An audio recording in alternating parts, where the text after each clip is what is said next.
Estaremos entonando el himno 226, Rey exaltado. Reconociendo la grandeza del Señor, hoy toda su congregación no tiene nada más a que adorar, sino a su único Rey. Rey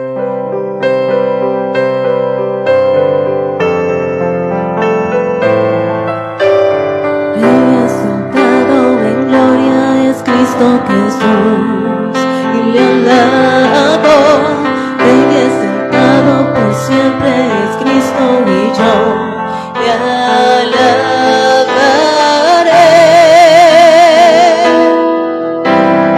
Él es Señor, por siempre reinará. La creación su nombre proclamará. Rey exaltado en gloria es Cristo Jesús. Rey exaltado en gloria es Cristo Jesús, y le alabo. Rey exaltado por siempre es Cristo y yo le alabaré.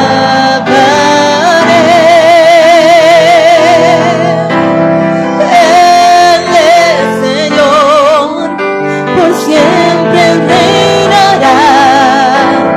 La creación su nombre proclamará. Rey exaltado en gloria es Cristo Jesús. Rey exaltado en gloria es Cristo Jesús.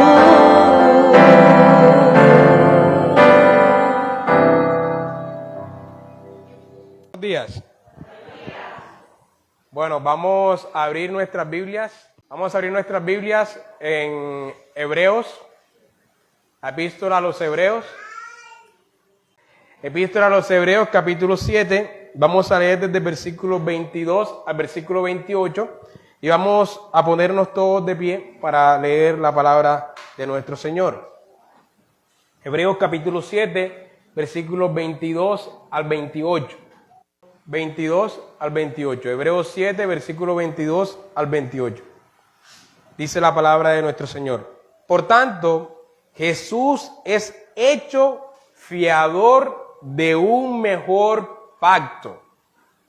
Y los otros sacerdotes llegaron a ser muchos debido a que por la muerte no podían continuar.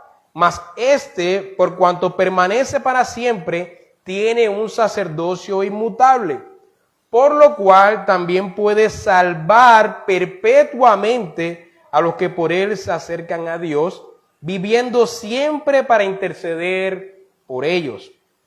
Porque tal sumo sacerdote nos convenía, santo, inocente, sin mancha, apartado de los pecadores y hecho más sublime que los cielos, que no tiene necesidad cada día, como aquellos sumos sacerdotes, de ofrecer primero sacrificios por sus pecados y luego por los pecados del pueblo, porque esto lo hizo una vez para siempre, ofreciéndose a sí mismo, porque la ley constituye sumos sacerdotes a débiles hombres, pero la palabra del juramento, posterior a la ley, al Hijo, hecho perfecto para siempre. Amén. Gracias, Señor, por tu palabra. Te pedimos que nos hables claramente en esta mañana, Padre. En el nombre de Jesús, amén. Bueno, mis hermanos, en predicaciones anteriores, esta es de hecho es la tercera predicación de este mismo tema, en este pasaje, de la misma idea de pensamiento. En predicaciones anteriores primero vimos que el autor de Hebreos trata de hacer una conexión entre Melquisedec y Cristo, ¿no? Como Melquisedec, rey de Salem, rey de paz, rey de justicia, que aparece por allá por Génesis 12, es un tipo o es una cristofanía, una manifestación de Cristo, pero hay una conexión entre Cristo y Melquisedec. Se identifica primero a Melquisedec y se dice que Cristo, como sumo sacerdote, tiene un llamado conforme al orden de Melquisedec. Es decir, los judíos podían poner en duda el sumo sacerdocio de Cristo porque por la ley los sumos sacerdotes descendían de una tribu específica. Esa tribu era la tribu de Leví, ¿no? De la tribu de Leví descendían los sumos sacerdotes, pero Jesucristo no procede de la tribu de Leví. Jesucristo procede de la tribu de Judá. Así que, ¿cómo es posible que Jesucristo sea sumo sacerdote si la ley dice que el sumo sacerdocio viene de Leví? Y lo que el autor trata de demostrar es que el sumo sacerdocio de Cristo es superior al sumo sacerdocio levita porque su llamamiento es superior. No es conforme al orden levítico, sino conforme a un orden superior, el cual es el orden de Melquisedec, el cual se describe como alguien sin genealogía, alguien eterno, y Cristo es sumo sacerdote conforme a ese orden. Es lo que el autor ha estado, lo que él se ha esforzado en explicar, mostrar la relación entre Cristo y Melquisedec, entre el llamamiento de Cristo y el llamamiento de Melquisedec, para mostrar que él sí puede ser nuestro gran sumo sacerdote. Y de esa manera llegamos a nuestro pasaje a estudiar el día de hoy. Este pasaje, mis hermanos, está conectado estrictamente con los anteriores dos sermones. Digamos que se convierte como en una tercera parte de esto, pero por la cantidad del contenido preferimos hacerla en tres partes para que podamos, digamos, extraer el mayor beneficio posible de esta sección un poco extensa. Así que este sermón se convierte en la tercera parte de los dos sermones anteriores. Los que no han escuchado los dos sermones anteriores de Hebreos, de esta epístola, les pedimos que lo escuchen. En internet están para que puedan tener el hilo, ¿no? Sin embargo, no es necesario escuchar esos dos sermones para entender este sermón, por supuesto. No es como una trilogía de las películas, ¿no? La palabra es suficientemente clara para que en cada sermón Dios hable con lo suficientemente claridad. Así que lo que ocurre es que no necesitamos redundar en lo que claramente ya se ha explicado en los anteriores sermones y que he tratado de resumir con el contexto de nuestro pasaje. Los versículos a estudiar el día de hoy tienen como objetivo ser la aplicación del hecho de tener a Cristo como nuestro sumo sacerdote. Lo que ha estado haciendo el autor de Hebreos es explicar el llamamiento de Cristo como sumo sacerdote, ¿sí? Y su conexión con Melquisedec. Y en los versículos que leímos, que tocan enseñar en esta mañana, el autor va a explicar cuáles son los beneficios de que tengamos o de tener a tal sumo sacerdote. Es decir, estos versículos son la aplicación práctica, valga la redundancia, de toda la argumentación teológica que ha dado en los versículos anteriores. ¿Qué significa que Cristo sea nuestro sumo sacerdote? ¿Qué beneficios trae esto para los creyentes? Estas son las preguntas que básicamente busca responder en estos versículos. Básicamente, el autor se enfoca en dos ideas. Primero, que esto significa que estamos en un mejor pacto con un mejor fiador. Primero. Y segundo, que tener tal sumo sacerdote, que por tener tal sumo sacerdote, tenemos beneficios extraordinarios. Por eso yo he titulado este sermón de la siguiente manera: un sumo sacerdote así nos convenía. Un sumo sacerdote así nos convenía, y lo he dividido en los dos puntos de las dos ideas que el autor menciona: el fiador de un mejor pacto, versículo 22, y los beneficios del sumo sacerdocio de Cristo, versículo 23 al versículo 28. Entonces, desarrollemos, hermanos, el primer punto. Versículo 22. Por tanto, Jesús es hecho fiador de un mejor pacto. Por tanto, Jesús es hecho fiador de un mejor pacto. Una de las diferencias, mis hermanos, que tenemos como presbiterianos con nuestros hermanos bautistas es nuestro entendimiento de la expresión un mejor pacto. Lo que entendemos, lo que significa esto, un mejor pacto. De hecho, hay un teólogo bautista llamado Pascal Denault. Él ha escrito un libro que se llama así, Un mejor pacto.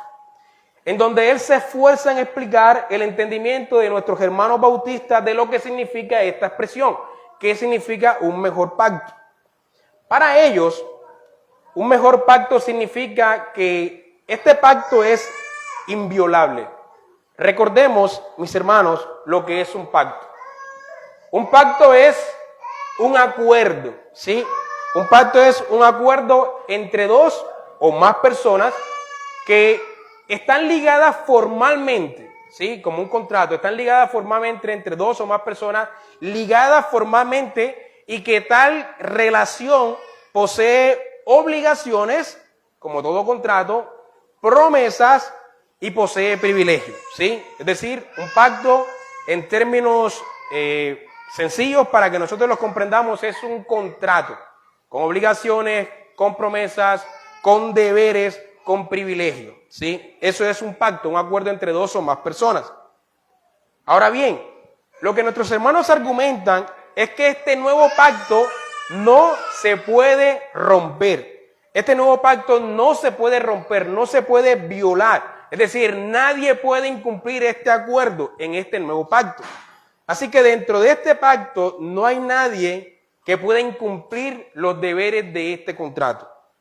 ¿Cómo ocurría con el antiguo pacto o con los antiguos pactos? En el pacto abrámico se podía incumplir, el pacto mosaico se podía incumplir, etc. Es decir, todos los pactos que vemos en el Antiguo Testamento son pactos que se pueden incumplir, pero el nuevo pacto es inviolable, no se puede incumplir.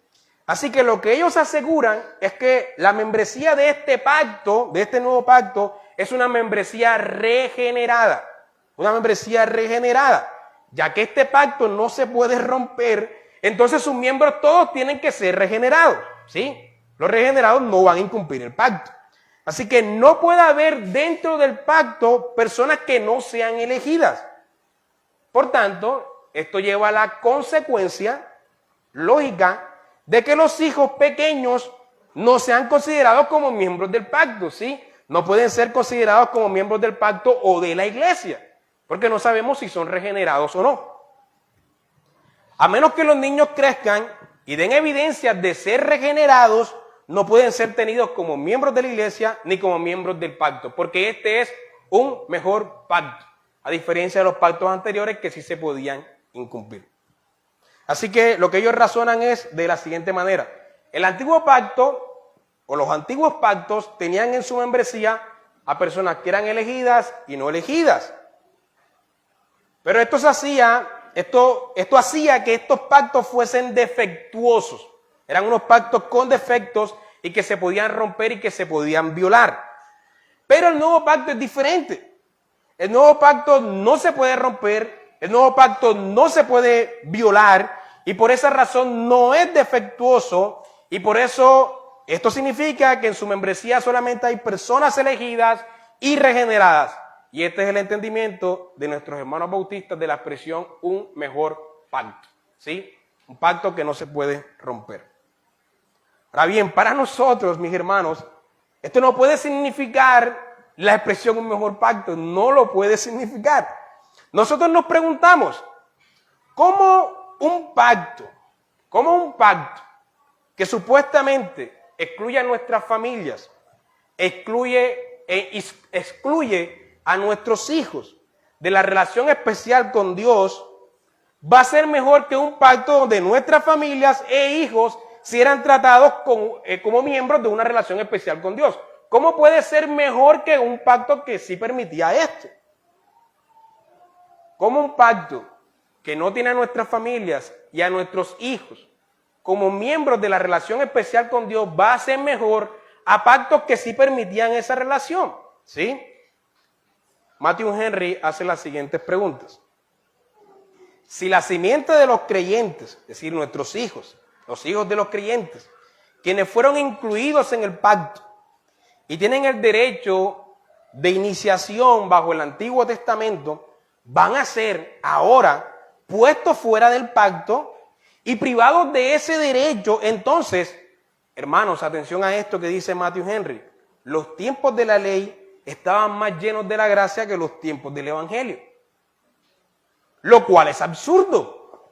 Se puede imaginar que los gentiles están con respecto a sus hijos en un peor estado de lo que estaban en el Antiguo Testamento? Entonces, si un gentil se hacía prosélito e incluido en el pacto, sus hijos en ese momento eran incluidos con él. Y este privilegio ha sido negado ahora, se pregunta Matthew Henry. Es que la simiente de la fe de Abraham, nosotros estamos en peor condición que la simiente carnal de Abraham. Nuevamente se pregunta Matthew Henry. Para nosotros, mis hermanos, este pacto no puede ser en nada mejor al anterior si excluye a las familias o a los hijos de la relación especial con Dios. Sin embargo, gracias a Dios, eso no es lo que significa una expresión, un mejor pacto. El significado de esta expresión debemos hallarla en el contexto y en las palabras de los autores que la están citando, y no en nuestras ideas que tenemos preconcebidas. A lo largo de esta serie hemos estado viendo por qué este pacto es superior al antiguo pacto. Anteriormente vimos que posee sanciones más severas, más duras. Vimos que fue establecido por la mediación del Hijo y no por la mediación de los ángeles, que nos da un reposo en Cristo superior al reposo de la tierra prometida, que el medio de la revelación, el Hijo, es superior a los medios de la revelación anterior, los profetas humanos, y que es superior porque se establece bajo la mediación del Hijo y no bajo la mediación de Moisés, como leíamos hace un momento en la lectura pública, ¿no? Con respecto al antiguo pacto.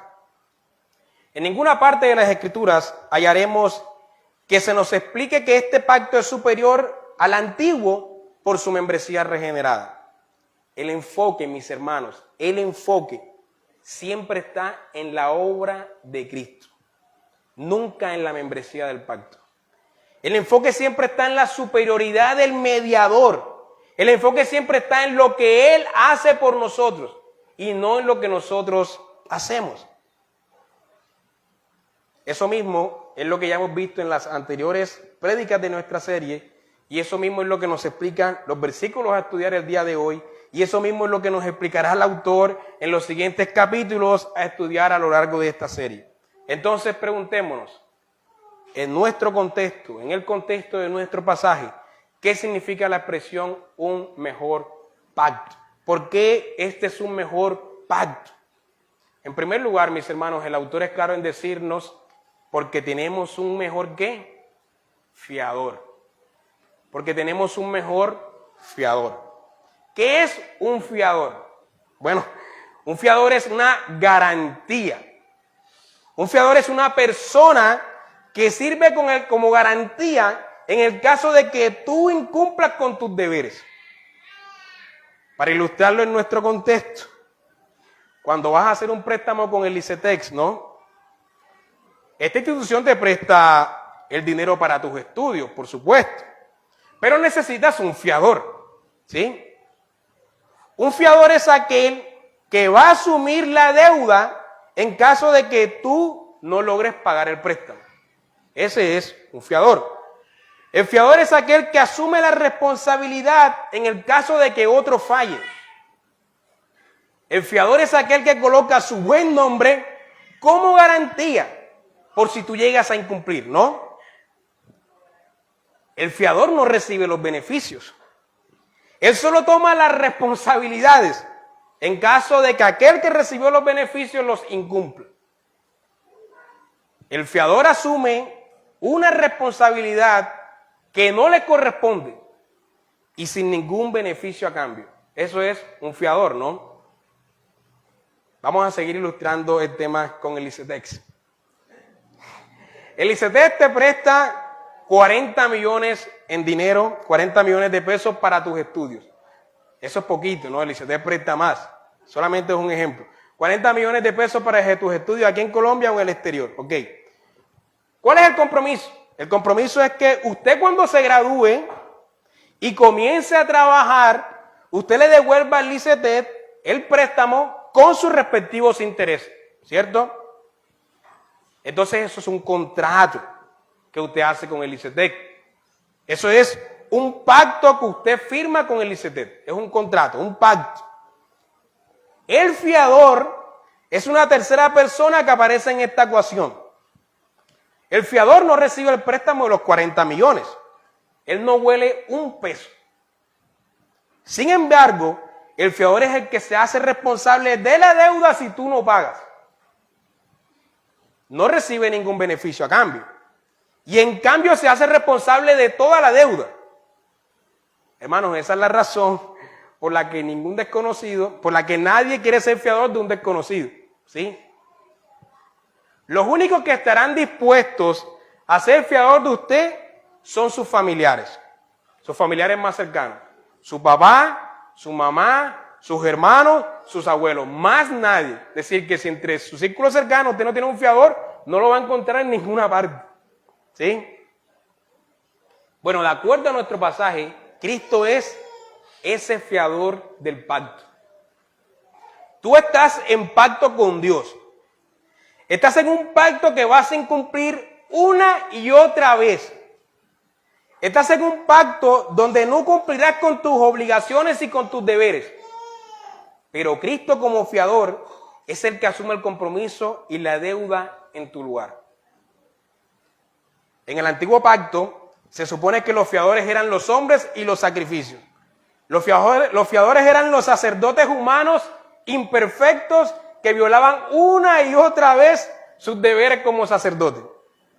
¿Cómo iban a ser fiadores si ellos mismos necesitaban un fiador? ¿Cómo iban a tomar la responsabilidad por otros si ellos mismos no podían tomar su responsabilidad?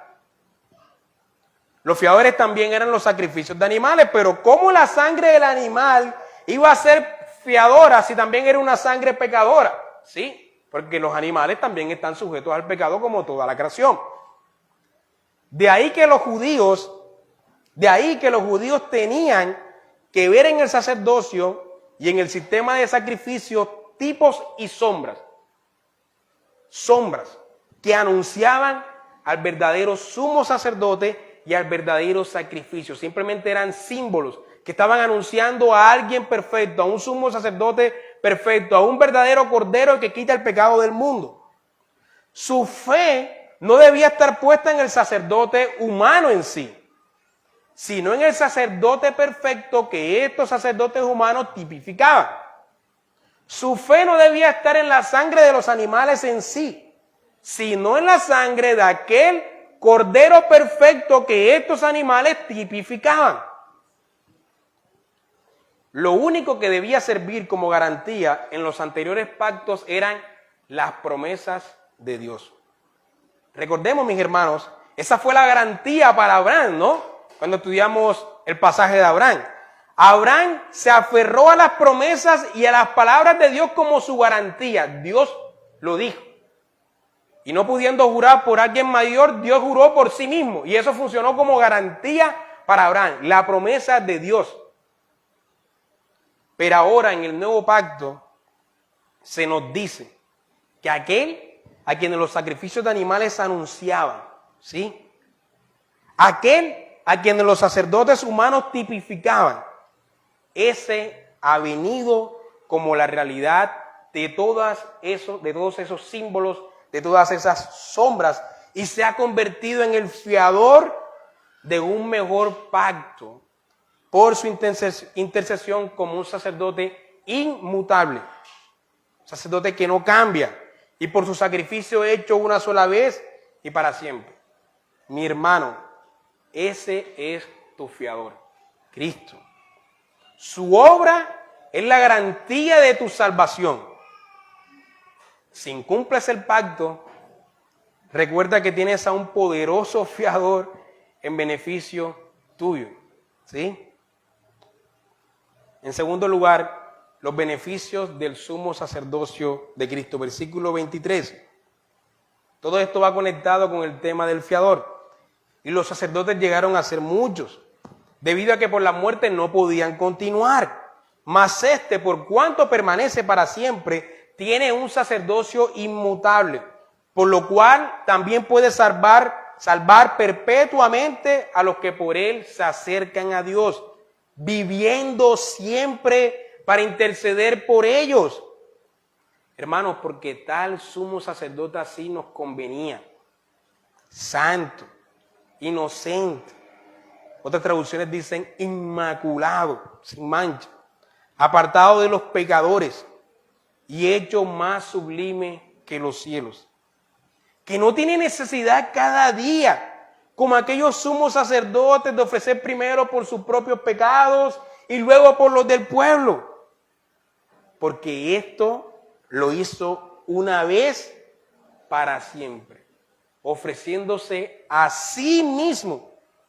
Porque la ley constituye sumos sacerdotes a débiles hombres, pero la palabra del juramento, posterior a la ley, al Hijo, hecho perfecto para siempre. En segundo lugar, estar en un mejor pacto y tener un poderoso fiador significa muchos beneficios incalculables, mis hermanos. Por mucho que yo me esfuerce en enumerarlos, estos sacrificios no los puedo cuantificar, no los puedo cualificar en plenitud. Son muy grandes para describirlos y para comprenderlos en su plenitud. Podemos explicarlos de forma teórica, podemos abrazarlos de forma práctica, pero nunca los abrazaremos con un entendimiento pleno, total, de lo que esto significa. Son incalculables, incuantificables, incualificables. Primero, posee un sacerdocio inmutable. Poseemos a un sacerdote que no cambia. Hermanos, este es un mejor pacto y este es un mejor fiador, porque a diferencia de los anteriores sacerdotes, este no muere. Anteriormente existían muchos sacerdotes. Al morir un sacerdote se levantaba otro y era como un borrón y cuenta nueva. Imagine como cuando usted tiene una relación con su pastor, ¿no? Y luego este se debe ir por alguna razón. Y llega otro pastor a la iglesia. Cualquier parecido con la realidad es mera coincidencia. Y llega otro pastor a la iglesia. Eso significa que iniciar una nueva relación, ¿sí? Eso significa iniciar una nueva relación. Nuevamente debes colocar al nuevo pastor en contexto de tus dificultades, tus luchas, tus pecados, tus necesidades, etcétera, para que él sepa en qué puede orar por ti y cómo te puede pastorear, ¿sí? Pero vayamos a saber si este pastor será más duro o estricto que el anterior, o más flexible que el anterior, posiblemente. Eso es una desventaja, ¿no? Pero Cristo, como nuestro sumo sacerdote, nunca muere, porque es eterno. Por tanto, es un fiador eterno. Posee un sacerdocio inmutable, que nunca deja de ser, que nunca cambia. Es el mismo ayer, hoy y mañana por los siglos de los siglos. Por tal razón, Él intercede eternamente por ti. Nunca deja de interceder por ti. Intercedió ayer, intercede hoy, intercederá mañana por ti, independientemente de tus cambios. Pero Él no cambia, ¿sí? Nunca debes pensar que puedes hacer algo que este sacerdote debe interceder por ti. Puedes hacer algo que haga que tus pastores digan, me aburro de él. Pero no va a ocurrir esto con Cristo. Nunca debes pensar que puedes hacer algo que haga que Él deje de interceder por ti, mi hermano. Eso no puede pasar porque este es un fiador que asumió tu deuda y responsabilidad sin importar tu condición. Él sabía que tú ibas a fallar cuando asumió como fiador tuyo. Sí, lo sabía de antemano. Y por esto también puede salvar perpetuamente. Por esa razón la salvación no se puede perder. Si Él te salvó ayer, entonces te salvó eternamente, ¿sí? Porque su intercesión es para siempre. No es momentánea, no es pasajera, no es temporal. Es para siempre. Él es tu fiador para siempre. Él no debe elevar otro sacrificio en el futuro por ti. Porque hizo un único sacrificio, perfecto y suficiente, que puede salvar perfectamente a los suyos. Ahora, esto no significa que en la administración esta visible del nuevo pacto no hay personas que vayan a incumplir el pacto. No. A lo largo de nuestra serie hemos visto advertencias severas para todos los que están dentro del pacto. Porque no todos los que están dentro del pacto y dentro de la iglesia han abrazado verdaderamente a Cristo como su fiador. No todos los tienen como su fiador. Algunos han escogido a sus propias obras como fiadoras. Algunos han escogido la intercesión de otros hombres como fiadores. ¿Sí? Pero nosotros debemos abrazar a Cristo como nuestro fiador. El punto es que el autor de Hebreos nos muestra sanciones severas, sí, pero él también predica colectivamente de hermosas promesas y de hermosas garantías para los que dentro de esta administración han abrazado a Cristo como su fiador. Porque en última, mis hermanos, tener a Cristo como el fiador del pacto es una gran noticia para nosotros, ¿sí? Pero al mismo tiempo, tener por inmunda la sangre que Cristo derramó, la sangre del pacto, tenerla por inmunda hace que las sanciones y advertencias sean más severas para nosotros. Pero hoy no hay espacio para las advertencias. Ya hemos hablado mucho de advertencias en anteriores sermones y habrán más advertencias en el futuro que el autor de Hebreos nos dará. Más bien hoy Dios nos dice, confía en el fiador del pacto. Confía en el fiador del pacto. Como segundo, el pasaje nos muestra los atributos que hacen de este sumo sacerdote un mejor fiador y por tanto de este un mejor pacto. Todos estos atributos buscan contrastarlos con los sacerdotes humanos. Él es santo, ¿no? Pero verdaderamente santo. Nosotros somos santos, ¿sí? Pero somos santos en razón del pacto, en razón de estar apartados para Dios. Pero Él es verdaderamente santo no en razón de eso, sino en razón de que nunca incumplió el pacto, nunca pecó. Él es inocente. Él es inocente. Y esto, hermanos, el autor quiere recalcar esto porque como fiador del pacto, pagó por los hombres que sí eran culpables, ¿sí? Sin haber él cometido un pecado. Recibió el castigo en lugar nuestro, sin haber incumplido, ¿sí? Un fiador que toma la responsabilidad sin tomar los beneficios, toma la responsabilidad siendo inocente por los culpables. Él es inmaculado, que es la palabra sin mancha, es decir, sin mancha, como debía ser el cordero que debía morir, sin defecto. Él es apartado de los pecadores, fue tentado en todo, conforme a nuestra semejanza, pero sin pecado. Paga por los pecadores sin él ser un pecador. Ese es un fiador.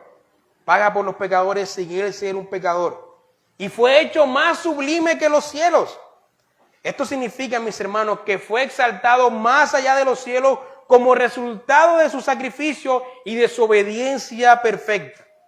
Él recibió, como dice Filipenses, el nombre que es sobre todo nombre. Y eso lo recibió por su humillación.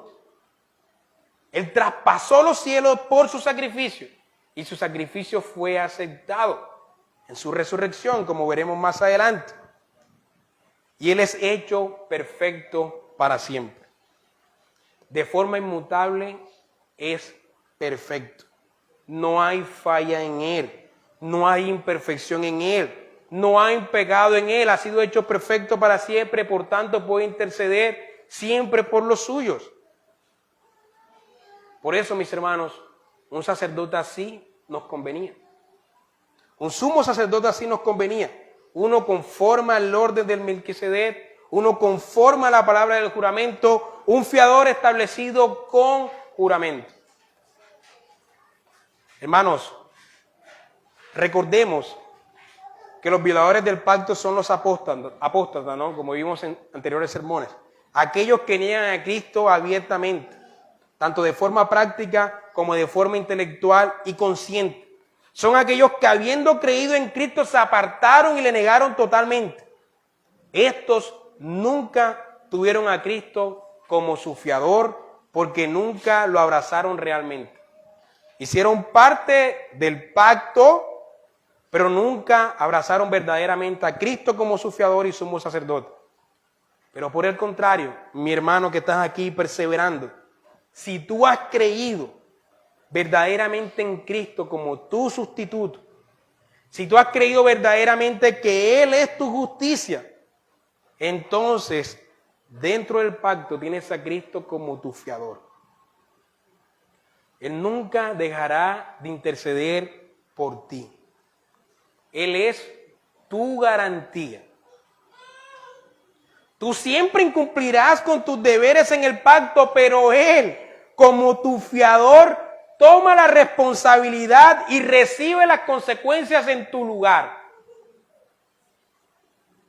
Él no es como los fiadores humanos. Siguiendo con el tema del licetex, ¿no?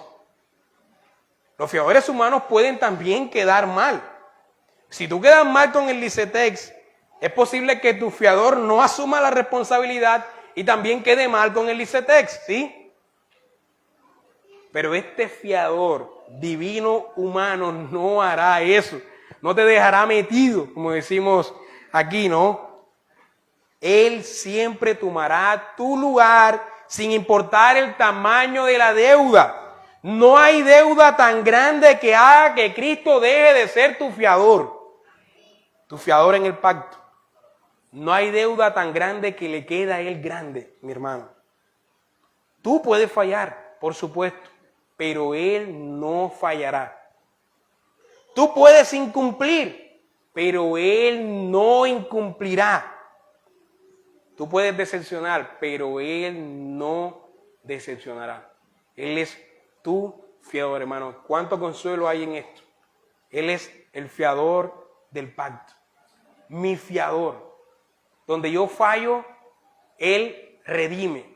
Él toma la responsabilidad por mí. Hermano, ¿qué más necesitamos que eso, no? Entender que Él es nuestro fiador y meditar en esto todos los días.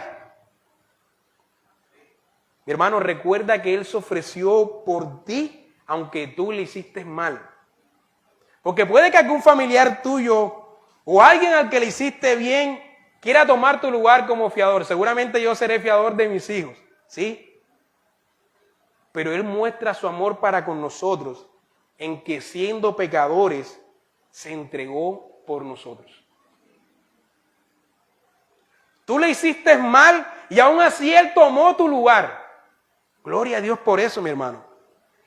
Tú no dejas de hacerle mal y aún así Él no deja de ser tu fiador. Él no paga mal por mal como hacemos nosotros. Quien me hace mal, le pago por mal. Ni Él paga bien por bien, como también nosotros hacemos. Si me hace bien, yo le hago el bien. No, mi hermano, Él paga bien por mal. Él recibe el mal y tú recibes el bien. Hermano, ningún humano estará dispuesto a ser el fiador de su enemigo. Ninguno. No creo que exista tal hombre que esté dispuesto a ser el fiador de su enemigo. Ninguno. Pero este Cristo, humano y divino, sí estuvo dispuesto a ser fiador de sus enemigos, de los que le hicieron el mal. Tú le hiciste el mal, pero Cristo te hizo el bien. Esto magnifica a este fiador, ¿no? También recordemos el papel de los sacerdotes en el mundo pagano antiguo. Dijimos que los sacerdotes fungían como empleados de servicio doméstico de los dioses paganos. Es decir, los sacerdotes existían principalmente para el servicio de los dioses y no de los humanos. A los dioses les daba hambre, ahí estaban los sacerdotes para darles de comer. Los sacerdotes, a los dioses les daba sed, ahí estaban los sacerdotes para darles de beber, como el juego ese, no recuerdo cómo se llamaba el juego ese, Kamadushi, sí, esa era la función de los sacerdotes en el mundo pagano antiguo. Pero este sumo sacerdote ha sido puesto para el bienestar del pueblo. Hermano, Dios no necesita un sacerdote, pero tú sí lo necesitas. Dios no necesita un fiador porque su palabra es suficiente, pero tú sí necesitas un fiador porque tú eres por naturaleza incumplidor. Este sumo sacerdote no está establecido para darle de comer a Dios o darle de beber a Dios, sino para el bienestar del pueblo. Él no es un sacerdote conforme a sus intereses, es un sacerdote conforme a nuestras necesidades. Es un fiador conforme a nuestras necesidades. No es un sumo sacerdote ni fiador ajeno a nuestras necesidades, ni al dolor humano. Él es un sumo sacerdote establecido para nuestra seguridad y para nuestro bienestar. No es a causa de Dios, es a causa de nosotros, incumplidores del pacto, que necesitamos un fiador y un sumo sacerdote así nos convenía. Hoy, tradicionalmente, se celebra el domingo de resurrección, ¿no? El domingo de resurrección, donde decimos, Él vive. Él no se quedó en la tumba, Él vive. ¿Sí? Pero todos los domingos son domingos de resurrección, ¿sí? Todos los domingos celebramos que Cristo realmente resucitó, que su sacrificio realmente fue aceptado. Culturalmente se hace y está bien. Y por eso debemos tener claro, en este día que se conmemora la resurrección de Él, de que Él es un fiador que está vivo. No es un ente espiritual inmaterial como a veces nosotros nos los imaginamos. No, Él es un sumo sacerdote de carne y hueso. Él no es un sumo sacerdote incorpóreo, no. Él es un sumo sacerdote que está vivo. Y esto se debe a su resurrección. Mi hermano, su resurrección es la evidencia de que nuestros pecados fueron realmente perdonados, de que hemos sido justificados, de que Dios se agradó de su sacrificio, por eso lo hizo una sola vez y para siempre, no debe repetirlo. Y por tanto, siendo que su sacrificio fue acepto, siendo que ya no estamos en nuestros pecados, siendo que se levantó de la muerte y venció a la muerte y se sentó a la diestra de Dios, reinando en majestad en las alturas, ahora puede ser un fiador y un sumo sacerdote eterno, de carne y hueso. Hermanos, que intercede eternamente en bienestar de su pueblo. Que intercede eternamente para salvar a su pueblo. Hermanos, gloria a Dios por este fiador. Y eso es suficiente para meditar en esta mañana y para meditar durante toda la semana, ¿no? Cuando tú incumples el contrato, ahí está el fiador. El fiador que toma la responsabilidad en tu lugar. Siempre la va a tomar en tu lugar, mi hermano.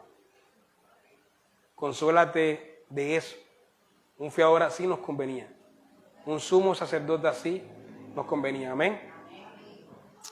Gracias, Señor, por tu palabra. Aplícala, Señor, a nuestras vidas, Señor. Que podamos realmente entender, asimilar lo que significa tener un fiador como este. Por eso este es un mejor pacto. Porque tenemos a este glorioso fiador que toma nuestra responsabilidad, Señor. Gracias, Señor, por tu evangelio. En el nombre de Jesús, amén.